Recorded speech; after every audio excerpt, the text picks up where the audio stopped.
Hey sports fans, on October 21st, I'm going to start a 326 mile or 525 kilometer run from Cincinnati to Cleveland on the Ohio to Erie Trail, and I'm going to try to do it in 5 days to set a new fastest known time record, and I'm going to be doing it to fight breast cancer. Now this video is going to be a little bit different than basically anything else that I publish, but I thought it made sense to do this little announcement video because I thought it made sense to try and walk people through why I'm doing this, because I realize that for 99.9% of people, saying that you're going to try to run 326 miles, 525 kilometers in 5 days sounds absolutely ludicrous. And guess what? It sounds ludicrous to me too, but that's kind of what I'm drawn to, is the absurdity of the idea. I got a little notepad here. I wrote down my various reasons so I can try to stay on track. The last one is the most important, so I do hope you stick around so you can hear that reason and find out how you can help support the run and the cause I'm going to be running for. In case you're new here, my name is Joe Bauer. I make travel videos, adventure films. A lot of trail running happens around these parts. I've done races from Japan to Nepal to Oman and across Europe. I'm originally from the US, Cleveland, Ohio, but I've been living in Germany for almost a decade now, and I even got my citizenship here, so I'm an American German, German-American, something like that. Anywho, my first big reason why I wanted to take on this run is because I've long been drawn to the idea of doing a big multi-day challenge. I've watched a lot of films, YouTube videos, read books about people who have crossed incredible distances by foot, running, hiking, paddling, just general adventuring. And I just think that's very inspiring, very interesting storytelling opportunities there. But I've never done one myself. I've been very privileged to do, great races. I've done a couple of through hikes, I think, but nothing that really felt like a big, incredible adventure, quite like something like doing the Ohio to Erie Trail in 5 days. And as I've gotten older, I started to realize that unless I make time for this, it's just never going to happen. It kind of reminded me of, moving to Europe in general, coming from the United States. I still hear a lot of people say, oh, I'd like to do a big international move, but now it's just not the right time, or, hopefully maybe in 5 years or so. But coming here from the US, there was never a perfect time to do it. I just had to take steps to make it happen, and it didn't happen at the best time. We had just gotten a new dog. We had just moved back to the US from Costa Rica, so on paper it wasn't the best time, but we made it work, and 9 going on 10 years later, we're here, and things are for the most part pretty good. And I think it's the same for setting aside time to do a big multi-day adventure. You just got to do it. You got to train for it. Put that date out there and just say you're going to do it. And that's how I've treated this adventure. I found a date that made sense, and it's not perfect. It's not the perfect timing for me, actually, because I've had like a lingering injury all year, osteitis pubis, and if you've never heard of it, neither had I until I got the MRI back, went to see my orthopedist, and she said, you have osteitis pubis, and I had to read up all about it. So that's been a fun lingering injury to get over. And I almost did decide to postpone this until next year because of the osteitis pubis, lingering injury, feeling it every now and again when I do long runs or speed work. And I thought about postponing it, but maybe that would have been the smart thing to do. That's probably what somebody would advise me to do, like on paper. But it just felt like one of those moments that, I can postpone it, but what can happen next year? If I did it in the spring, or if I did it next fall, then I'm waiting another year or another 6 months. Anything could happen in between that time period. And just in my gut, I felt like setting that date of October 21st, it felt right. And it felt like, maybe I won't be 100% injury free, but I've done all kinds of training. Shout out to Vert Run, which I use for all of my training in terms of running and, building out that schedule. So I think I'm physically in as good a place as I can be. I could be better. I could be my life before the osteitis pubis diagnosis, but it is what it is. And I just felt in my gut that this was the right time to do it. So October 21st is going to start my run. Now, besides wanting to take on like a big multi-day challenge, another reason was because I generally feel quite lucky that I have a body that for the most part functions pretty well. Obviously, I can fetch about things, as I just did about the osteitis pubis. Things happen. But for the most part, I generally feel pretty good in my body. And I've enjoyed over the years seeing what it can do, testing its limits. I will say, though, that I don't think I've ever gotten to a point where I'm like, I'm genuinely unsure if I could finish this. And that's kind of how I feel about this Ohio to Erie Trail run. I don't know if I can run 60 to 70 miles or 100 to 110 kilometers a day for 5 days in a row on a cycle path that is mostly paved. So that's just, compounding the pounding on the pavement, and I'm just going to feel that a lot more. This isn't going to be a traditional, trail where you're on a dirt path and, there might be some hills and I could like take a break and hike. I really should be able to run the entire time, whether or not my body will allow me to. I don't know. So this just feels like one of those opportunities to see, like, is this something that I can physically do? I don't know. I'm going to find out. Now, another reason I wanted to take this on is because I've, as I said, lived in Germany for almost a decade now. And although I very much love my life here, I realize that I haven't really actually seen a whole lot of my home state. Like on paper, yeah, I mean, I've gone all over Ohio.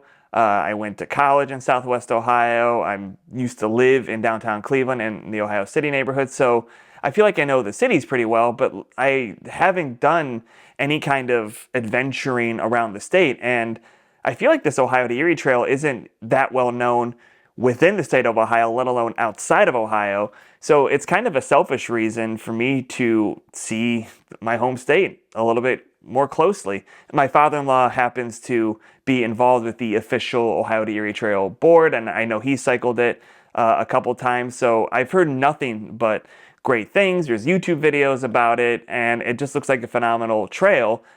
And I want to experience that. I want to see, the little bits in between Cincinnati, which is near where I went to college, and, my home city of Cleveland. I want to see it all and be able to, I don't know, I just feel like it's kind of cool to be like, if I could say I ran across my home state, that would be pretty cool. And, I've been very lucky over my life to travel quite a bit. I don't do country counting. I think that's very lame when people are like, oh, 60 countries and counting, or whatever the number is. Because, you step foot in one place. Like, a perfect example, we recently went to Tallinn in Estonia, and when leaving the country to board the ferry to Finland, there was a little tourism sign. I'm going to get the number wrong, but it was like, Tallinn is 0.3% of Estonia. Go visit Estonia. So to say that I've been to Estonia, technically I've entered the country, but you can see why I think the whole country counting thing is nonsense. That said, I have been very fortunate to travel around the world quite a bit. Even in the past year, last November, late October, I went to Japan for the second time. Then I started off this year with trips to Oman and Nepal, and I've gone to some other places in between, most recently Scotland and Ireland. And hey, if those sound like cool places, I do have videos on those, so you can go check them out on the channel. But the point is, I've been very lucky to travel around quite a bit and experience different cultures. So I want to go back to Ohio and just, see a little bit more of my home state. Another reason I want to take this on is it just kind of shine a positive light on where I come from. Ohio doesn't usually make the news for positive reasons, although most recently it has, with both the Guardians and Reds making the playoffs. That's very exciting. But in the grand scheme of things, for all kinds of typically political reasons, we don't make the news for very positive reasons. But when you think about it, Ohio is the state of space explorers. We're the first in flight.